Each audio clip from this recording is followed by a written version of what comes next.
Assalamualaikum warahmatullahi wabarakatuh. Bismillahirrahmanirrahim. Wassalatu wassalamu ala rasulillah wa ba'd. Anak-anak sekalian yang Bapak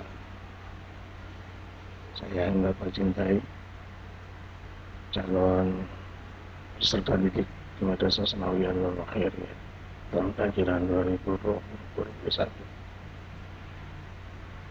Dalam kesempatan ini, syukur alhamdulillah senantiasa mari kita panjatkan kepada Allah Subhanahu wa taala. Alhamdulillah di kesempatan pagi ini kita dapat melaksanakan salah satu kegiatan dari pendidikan kita di Madrasah Sanawiyah ini tentang masa ta'aruf madrasah, masa ta'aruf siswa madrasah Nurul Khairiyah. Mudah-mudahan Allah senantiasa memberikan kemudahan dan kelancaran kepada kita sekalian. Hadirin sekalian, semoga berlimpah curahkan dari kunjungan kita Nabi Muhammad sallallahu alaihi wasallam pada para keluarganya, para sahabatnya, para tabi dan insyaallah sampai kepada kita selanjutnya. Mudah-mudahan semuanya istiqomah dalam menjalankan ajaran-ajaran dan sunnah-sunnahnya. Nah, sekalian, dalam kesempatan ini pula Bapak akan menyampaikan materi dari kegiatan masa ta'aruf siswa madrasah tentang kepemimpinan dan keorganisasian.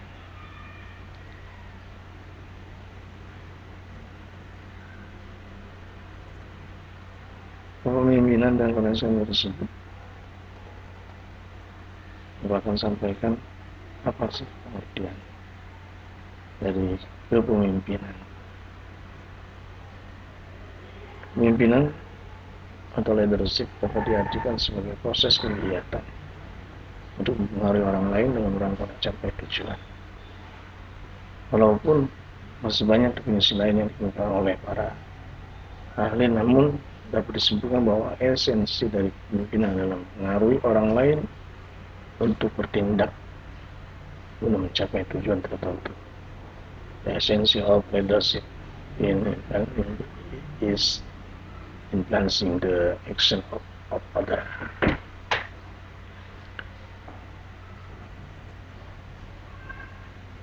Samping pengertian yang tadi Bapak sampaikan, Bapak akan menyampaikan tentang dari definisi di atas tercakup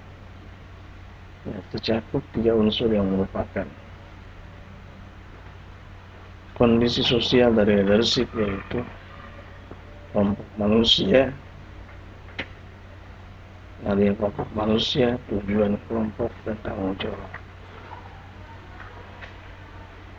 Dengan adanya kelompok manusia, tujuan kelompok, tanggung jawab, dan tipe-tipe kepemimpinan yang harus kita ketahui juga, yang diantaranya adalah satu dari tipe kepemimpinan itu yaitu tipe autokrasi atau autokratik leadership, yang mana tipe kepemimpinan autokrasi atau autokratik leadership ini ada cara pemimpin yang autokrasi. Pengambilan keputusan biasanya hanya ditentukan oleh diri pemimpin sendiri. Artinya semua perintah, pemberian tugas, dan pembagiannya tanpa oleh diri pemimpin sendiri. Semua perintah, pemberian tugas, dan pemberiannya tanpa mengadakan konsultasi terlebih dahulu dengan orang yang dipimpinnya. Sementara anak buah dituntut untuk patuh dan melaksanakan tugas yang diberikan tanpa kompromi. Nasihat atau kelompok yang bersangkutan dianggap milik diri pribadi sang pemimpin, sehingga pemimpin tidak menerima kritik, saran, serta usul dari anak buahnya. Kemudian tipe kepemimpinan yang kedua yaitu tipe partisipasif. Artinya di tipe partisipasif ini sering juga dikenal dengan nama demokratis, di mana dalam pengambilan keputusan serta kebijakan pemimpin melakukan koordinasi dulu dengan anak buahnya. Jadi dalam tipe ini ada komunikasi antara bawahan dan atasan, antara pemimpin dengan anak buah, antara pemimpin dengan bawahannya ada komunikasi di dalam apa saja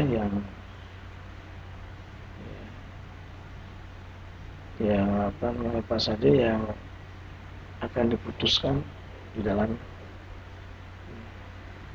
suatu hal. Dan harus ada komunikasi terlebih dahulu, harus ada konsultasi terlebih dahulu seorang pemimpin dengan bawahannya. Nah, inilah yang disebut dengan tipe seorang pemimpin yang memiliki persoalan ini ada sifat demokratis atau partisipasi. Partisipasi didasarkan pada asumsi bahwa bawahan punya kemauan untuk membantu. Bawahan punya kemauan untuk membantu atasannya atau pemimpinnya. Dalam hal ini atasannya tidak hanya memberi kesempatan pada mereka ya, untuk berinisiatif, akan tetapi juga membantu mereka dalam melaksanakan tugas, umpamanya dengan memberikan fasilitas.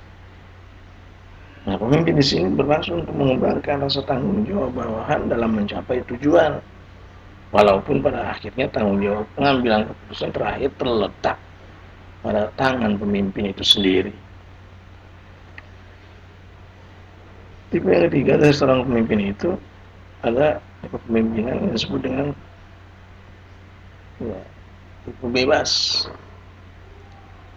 laissez faire, kepemimpinan yang bebas. Dengan tipe ini, seorang pemimpin akan meletakkan tanggung jawab pengambilan keputusan sepenuhnya pada bawahan. Di sini pemimpin hanya sedikit saja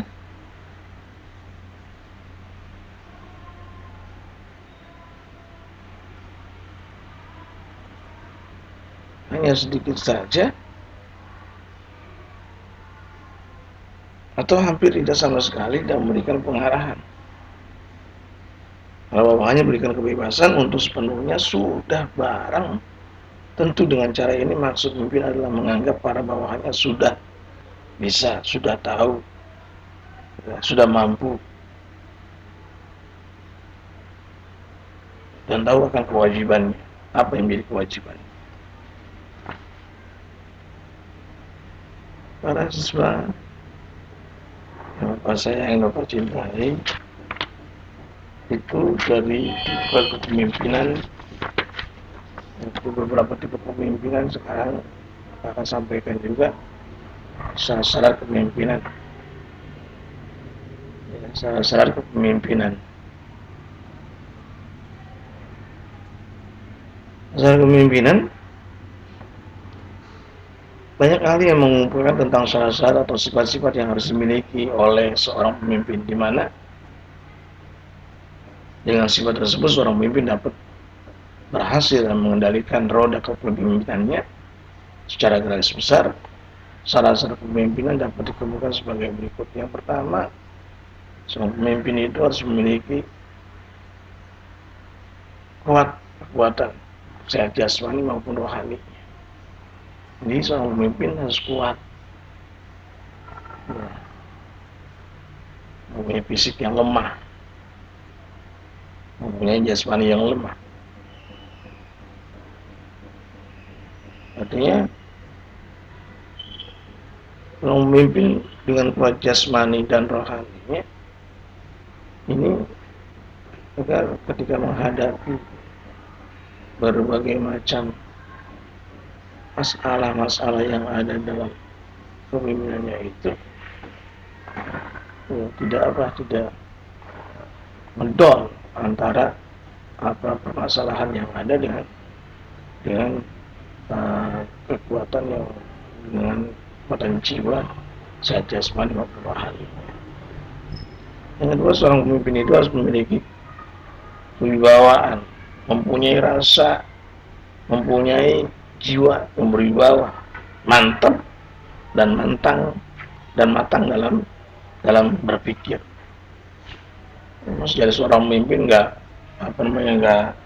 punya apa ya, nggak punya harga diri, nggak punya wibawa di hadapan bawahannya, ya, dalam berpikirnya lemah.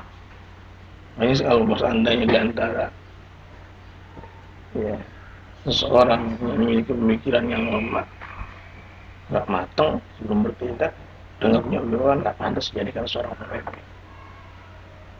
Yang ketiga, seorang pemimpin itu harus bijaksana, memiliki syarat bijaksana mempunyai perhitungan perkiraan yang tepat serta berpandangan jauh ke depan. Ya, bijaksana dalam mengambil keputusan, bijaksana dalam memutuskan sesuatu, mempunyai perhitungan dan perkiraan yang tepat serta berpandangan jauh ke depan. Yang keempat, pandai menganalisa situasi dan tepat serta cepat membuat keputusan yang disusul dengan tindakan pelaksanaannya. 5. Percaya pada diri sendiri, berpendirian tetap, tegas, serta tidak mudah digoyahkan. Yang keenam, percaya pada bawahan serta kemampuan bawahannya, mempunyai kepercayaan terhadap bawahannya itu memiliki kemampuan. Dan yang keenam, 7, seorang pemimpin berani mengambil risiko dan tanggung jawab pada segala tindakan. Dan juga tidak kalah pentingnya, seorang pemimpin juga mempunyai sifat jujur dan menjadi tempat kepercayaan bagi bawahan. Sesuai dengan falsafah bangsa Indonesia, bahwa beberapa ahli memberikan pengarahan tentang kepemimpinan yang sebaiknya berkembang di Indonesia, yaitu kepemimpinan yang mengatakan ketuhanan yang Maha Esa. Kedua, hing ngarsa sung tulada, hing madya mangkarsa tuturi handayali,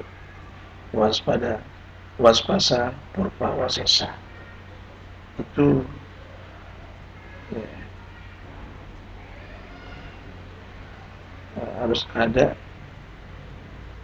jiwa di dalam diri seorang pemimpin itu, ada pemimpin yang meyakinkan kepada Tuhan yang Maha Esa, hingga sasung talada, madya mangkarsa tuturan dan waspasa purpa wasesa. Itu sekilas dari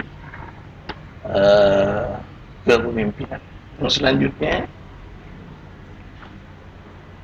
beralih kepada keorganisasian.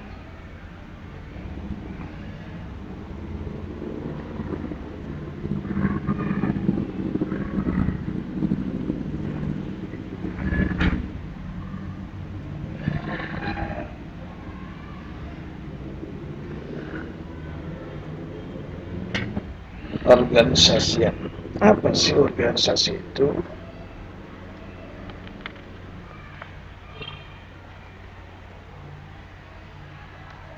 Organisasi itu